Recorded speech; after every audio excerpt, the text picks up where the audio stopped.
Room वाले घर होते हैं वहां पे नॉर्मली 300 वॉट के आसपास का ही लोड होता है। तो 300 वॉट के लोड के लिए कितने साइज का इन्वर्टर लगेगा, कितने साइज की बैटरी लगेगी और टोटल कितने वॉट का सोलर पैनल लगेगा और कौन से साइज का पैनल बेस्ट रहेगा, तो दोस्तों पूरी इंफॉर्मेशन के लिए वीडियो को लास्ट तक देखिएगा। स्टार्ट करते हैं।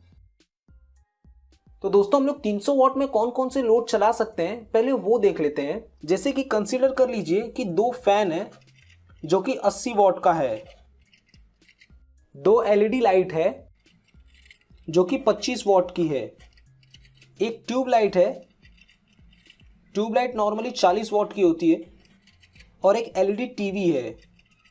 एलईडी टीवी नॉर्मली दोस्तों 30 से 40 वॉट की भी होती है, कोई 50 वॉट की भी होती है। तो यहाँ पे हम लोग कंसीडर कर लें 50 वॉट की। तो अभी हम लोग टोटल कर लेते हैं। इसको अगर हम लोग टोटल करेंगे तो हमें आंसर मिलेगा 300 वॉट। दोस्तों नॉर्मली एक छोटे घर में इतने ही लोड होते हैं, जो कि हमने कैलकुलेट किया 300 वॉट आया। तो 300 वॉट के लिए अभी हम लोग देखेंगे कि यूपीएस या तो अगर इन्वर्टर लेते हैं तो हम कितने वॉट का लगेगा, हमारी जो बैटरी रहेगी वो कितने एएच की लगेगी, और हमारे जो सोलर पैनल है मतलब हमारे जो सोलर प्लेट्स हैं वो कितने लगेंगे और कितने वॉट के लगेंगे। तो दोस्तों सबसे पहले हम लोग देखेंगे कि इन्वर्टर का क्या साइज लेना है। जैसा कि अभी हम लोगों ने देखा था कि हमारा जो लोड है वो कितना है 300 वॉट। तो हमारा लोड 300 वॉट होने की वजह से हम 300 वॉट का ही खाली इन्वर्टर नहीं ले सकते, हमें ज़्यादा बड़े कैपेसिटी का इन्वर्टर लेना पड़ेगा। तो जैसा कि 500 वॉट के भी इन्वर्टर आते हैं, लेकिन लोकल कंपनी का 500 वॉट का इन्वर्टर लेना अच्छा नहीं रहेगा दोस्तों। हो सकता है कि हमारा फ्यूचर में कुछ लोड बढ़े। इसके लिए हम लोग क्या करेंगे कि 800 वॉट से लेके 1000 वॉट के बीच का हम लोग इन्वर्टर लेंगे। तो कभी भी इन्वर्टर या तो यूपीएस अगर हम लोग बाय करते हैं तो वो 800 वॉट से लेके 1000 वॉट के बीच का बाय करेंगे, लेकिन वो ब्रांडेड कंपनी का बाय करेंगे दोस्तों, लोकल कंपनी का बाय नहीं करेंगे। जैसे कि लुमिनस हो गया, माइक्रोटेक हो गया, एक्साइट हो गया, तो किसी अच्छी कंपनी का ही हम इन्वर्टर बाय करेंगे, लोकल कंपनी का बाय नहीं करेंगे। अब दोस्तों हम लोग देख लेते हैं कि हमारा जो 300 वॉट का लोड है उसके लिए डीसी करंट कितना रिक्वायरमेंट पड़ेगा। डीसी के लिए पावर का फॉर्मूला क्या है, P = V × I। तो हमारा पावर कितना है मतलब लोड कितना है 300 वॉट। हमारा वोल्टेज कितना रहेगा दोस्तों, जैसे कि हम 12 वोल्ट की बैटरी कंसीडर कर लेते हैं और 12 वोल्ट का इन्वर्टर कंसीडर कर लेते हैं, तो वोल्टेज कितना रहेगा 12 रहेगा। करंट हमें पता नहीं है। आई को इधर पे रखेंगे, 300 / 12, इसको कैलकुलेट करेंगे तो हमें आई मिलेगा 25 एम्पियर। मतलब दोस्तों हमारा जो 300 वॉट का लोड है जो कि एसी लोड है, उसको चलाने के लिए हमें 25 एम्पियर डीसी करंट की रिक्वायरमेंट पड़ेगी। दोस्तों अब हम लोग देख लेते हैं कि 300 वॉट के लिए हमें कितने साइज की बैटरी को सिलेक्ट करना है। दोस्तों बैटरी का साइज कैलकुलेट करने के लिए एक फॉर्मूला है W × H / V। इसका फुल फॉर्म क्या है दोस्तों वो देख लेते हैं।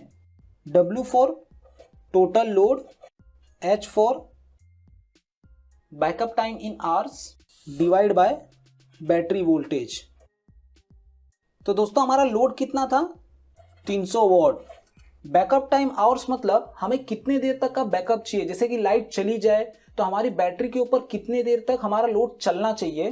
तो पहले हम लोग कंसीडर कर लेते हैं कि 8 आवर्स मतलब 8 घंटे तक हमारा लोड बैटरी के ऊपर चल जाए। और हमारे दोस्तों बैटरी का वोल्टेज कितना होता है 12 वोल्ट मतलब 12 वोल्ट। इसको अगर हम लोग कैलकुलेट करेंगे 2400 / 12, इसको भी अगर हम लोग कैलकुलेट करते हैं तो हमें मिलेगा 200 AH। मतलब 8 घंटे का अगर हमें बैकअप चाहिए तो हमें 200 AH की बैटरी लेनी पड़ेगी। वहीं पे दोस्तों अगर हम लोग कंसीडर कर लेते हैं कि मुझे 8 घंटे का बैकअप नहीं चाहिए, मुझे 6 ही घंटे का खाली बैकअप चाहिए, तो उसके लिए क्या होगा दोस्तों सेम फॉर्मूला 300, क्योंकि लोड हमारा सेम ही है 300 है, लेकिन अभी हमें क्या करना है कि 6 घंटे का खाली बैकअप चाहिए।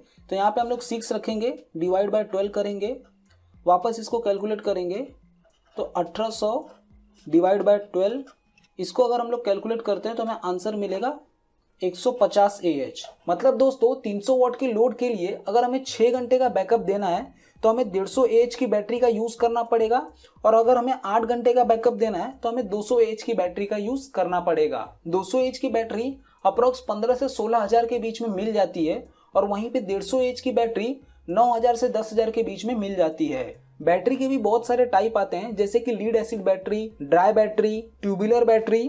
दोस्तों नॉर्मली हम लोग ट्यूबुलर बैटरी का ही यूज़ करते हैं, ड्राई बैटरी का भी यूज़ कर सकते हैं बट वो बहुत ही महंगी आती है, इसके लिए हम लोग ट्यूबुलर बैटरी का ही यूज़ करते हैं नॉर्मली। तो दोस्तों मैं यहाँ पे कंसिडर कर लेता हूँ कि हमारा जो बैटरी है वो मुझे 8 घंटे तक का बैकअप दे। तो 8 घंटे तक के बैकअप के लिए हमें कितने साइज़ का बैटरी यूज़ करना पड़ेगा? 200 AH की। दोस्तों हम लोगों ने 200 AH की बैटरी को अब सिलेक्ट कर लिया है। अब हमें कैलकुलेट करना है कि इस 200 AH की बैटरी को चार्ज करने के लिए कितने पावर की रिक्वायरमेंट पड़ेगी, मतलब कितने करंट की रिक्वायरमेंट पड़ेगी। बैटरी का चार्जिंग करंट पता करने के लिए भी एक फॉर्मूला है, बैटरी साइज डिवाइड बाय 10। तो हमारी जो बैटरी है वो कितने साइज की है? 200 AH की है। डिवाइड बाय 10 करेंगे उसको तो हमें आंसर मिलेगा 20 एम्पियर। दोस्तों ये डिवाइड बाय 10 इसलिए किया गया है कि हमारी जो बैटरी है वो धीरे धीरे चार्ज होनी चाहिए। अगर वो ज़्यादा फास्ट चार्ज होगी तो उसकी वजह से हमारी बैटरी खराब हो जाएगी। तो हमें जो चार्जिंग करंट है वो ऐसा सिलेक्ट करना है कि बैटरी धीरे धीरे चार्ज होनी चाहिए। तो हमारी 200 AH की बैटरी के लिए हमें 20 एम्पियर करंट की रिक्वायरमेंट पड़ेगी बैटरी को चार्ज करने के लिए। तो दोस्तों अब हम लोग देख लेते हैं कि हमारा जो सोलर पैनल होगा उसका करंट कितना होना चाहिए कि वो बैटरी को भी चार्ज कर सके और साथ ही साथ हमारे लोड को भी चला सके। तो उसके लिए हमें क्या करना पड़ेगा, बैटरी चार्जिंग का जो करंट है प्लस हमारे जो घर का लोड है उसका जो करंट है, दोनों को हम लोग ऐड कर देंगे। तो जैसा कि अभी हम लोगों ने देखा कि हमारा चार्जिंग करंट कितना है, 20 एम्पियर।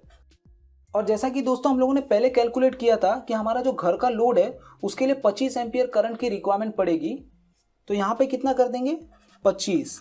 तो दोनों को ऐड करेंगे तो हमें आंसर मिलेगा 45 एम्पियर। मतलब हमें ऐसा सोलर पैनल सिलेक्ट करना है जो कि हमें 45 एम्पियर करंट दे। तो अभी हम लोग वो भी कैलकुलेट करके देख लेते हैं। तो दोस्तों अभी हम लोग कैलकुलेट कर लेते हैं कि हमें कितने वॉट का सोलर पैनल लगेगा। तो दोस्तों पावर का फॉर्मूला क्या है, V इंटू आई। और दोस्तों हमारा करंट कितना था, 45 एम्पियर। बट दोस्तों जो वोल्टेज है वहां पर ही मेन प्रॉब्लम आती है। जैसे कि दोस्तों मार्केट में जो पैनल अवेलेबल है, जैसे कि 125 वॉट का जो पैनल है उसका वोल्टेज कितना है, 12 वोल्ट है। बट दोस्तों ये प्रैक्टिकली 12 वोल्ट नहीं रहता है। जैसे पैनल को हमने ओपन करके रखा है, मतलब उसका जो तो वायर है प्लस एंड नेगेटिव का, उसको हमने किधर भी कनेक्ट करके नहीं रखा है। तो वहां पे हमें 18 वोल्ट से लेके 21 वोल्ट के आसपास मिलता है। वहीं पे उस वायर को हमने किधर कनेक्ट करके रखा है तो वहां पे हमें 14 वोल्ट से लेके 16 वोल्ट के आसपास मिलता है। तो दोस्तों यहाँ पे हम लोग कंसीडर कर लेते हैं कि हमारा जो सोलर पैनल है उसका क्लोज लूप सर्किट वोल्टेज कितना होगा, 14 वोल्ट होगा। ये चीज मैं आप लोगों को किसी और वीडियो में प्रैक्टिकली करके भी दिखाऊंगा। तो इसको अगर हम लोग कैलकुलेट करते हैं तो हमें आंसर मिलेगा 630 वॉट। मतलब दोस्तों हमारे घर पे जो 300 वॉट का लोड है उसको चलाना, साथ में बैटरी को चार्ज करने के लिए हमें 630 वॉट के सोलर पैनल की रिक्वायरमेंट पड़ेगी। जैसा कि अभी हमें पता चल गया है कि हमें 630 वॉट के सोलर पैनल की रिक्वायरमेंट है। बट दोस्तों मार्केट में 630 वॉट के सोलर पैनल नहीं आते हैं। कितने कितने वॉट के सोलर पैनल आते हैं, जैसे कि 125 वॉट का सोलर पैनल आता है, 180 वॉट का सोलर पैनल आता है, 375 वॉट का भी सोलर पैनल आता है। अभी तो एक और नया सोलर पैनल आ गया है जो कि 440 वॉट का भी है। तो हमें कितने वॉट का सोलर पैनल लेना चाहिए, जैसा कि मैंने आप लोगों को बताया कि अलग अलग वॉट के सोलर पैनल आते हैं। अगर हम 125 वॉट का सोलर पैनल कंसीडर करते हैं तो वो जो सोलर पैनल का आउटपुट है वो 12 वोल्ट का होता है। और अगर हम 180 वॉट का सोलर पैनल कंसीडर करते हैं तो उसका आउटपुट भी 12 वोल्ट का होता है। बट वहीं अगर हम लोग 375 वॉट का सोलर पैनल कंसीडर करते हैं तो उसका आउटपुट वोल्टेज 24 वोल्ट होता है। जैसा कि हम लोगों ने देखा कि हम लोग 12 वोल्ट वाली बैटरी का यूज कर रहे हैं तो हम लोग 24 वोल्ट वाले सोलर पैनल नहीं ले सकते। तो हमारे पास खाली अब दो ही ऑप्शन रह गया, या तो हम 125 वोल्ट वाला सोलर पैनल लें या तो 180 वाला लें। तो मैं दोस्तों यहाँ पे कंसीडर कर लेता हूँ कि मैं 125 वॉट वाला सोलर पैनल यूज करूंगा। तो कितना सोलर पैनल लगेगा वो कैसे कैलकुलेट करेंगे, जो हमारा लोड है 630 डिवाइड बाय, मैं जैसे कि यहाँ पे कितने वॉट का सोलर पैनल यूज कर रहा हूँ, 125 का। तो इसको अगर हम लोग कैलकुलेट करेंगे तो हमें आंसर मिलेगा 5.0.4। दोस्तों अगर मैं 125 वॉट वाले सोलर पैनल यूज करता हूं तो मुझे टोटल कितने सोलर पैनल लगाने पड़ेंगे, 5 सोलर पैनल लगाने पड़ेंगे। वहीं पे दोस्तों अगर हम लोगों ने 180 वॉट वाला सोलर पैनल यूज किया होता तो वहां पे हमें 4 सोलर पैनल की रिक्वायरमेंट पड़ती और साथ ही हमारा थोड़ा लोड कैपेसिटी भी बढ़ जाता। बट यहाँ पे मैं 125 वॉट वाला सोलर पैनल यूज कर रहा हूँ तो हमें 5 सोलर पैनल की रिक्वायरमेंट पड़ेगी। तो दोस्तों घर के 300 वॉट के लोड के लिए हमें इन्वर्टर कितने साइज का लगाना चाहिए? 800 वैट से लेके 1000 वैट के बीच का लगाना चाहिए। हमारी जो बैटरी होगी वो 200 एच की बैटरी का यूज करेंगे और हमारा जो सोलर पैनल होगा वो हम लोग 5 सोलर पैनल का यूज करेंगे जो कि 125 वॉट का है।